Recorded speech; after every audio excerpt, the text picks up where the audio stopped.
ಕೆಲವು ದಿನಗಳಿಂದ ಅನಾರೋಗ್ಯದಿಂದಾಗಿ ಚಿಕಿತ್ಸೆ ಪಡೆಯುತ್ತಿದ್ದ ಇಸ್ರೋದ ಮಾಜಿ ಅಧ್ಯಕ್ಷರಾದ ಕಸ್ತೂರಿ ರಂಗನ್ ಅವರು ಬೆಂಗಳೂರಿನಲ್ಲಿ ನಿಧನರಾದರು.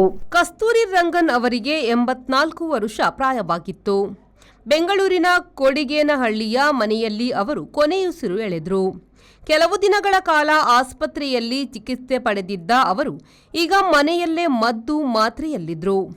1994ರಿಂದ 2003ರವರೆಗೆ ಕಸ್ತೂರಿ ರಂಗನ್ ಅವರು ಇಸ್ರೋ ಭಾರತೀಯ ಬಾಹ್ಯಾಕಾಶ ಸಂಶೋಧನಾ ಸಂಸ್ಥೆಯ ಅಧ್ಯಕ್ಷರಾಗಿದ್ದರು. ಈ ಅವಧಿಯಲ್ಲಿ ಇಸ್ರೋ ಬಾಹ್ಯಾಕಾಶದಲ್ಲಿ ಹಲವು ಸಾಧನೆಗಳನ್ನು ಮಾಡಿತ್ತು.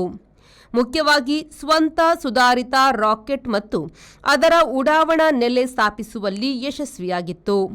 ಅವರು ರಾಜ್ಯಸಭಾ ಸದಸ್ಯರಾಗಿದ್ದರು ಮತ್ತು ಇತರ ಹುದ್ದೆಗಳಲ್ಲೂ ಇದ್ದರು.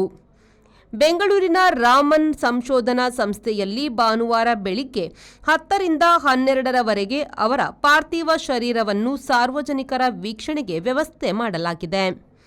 Bureau report V4 news Bengaluru.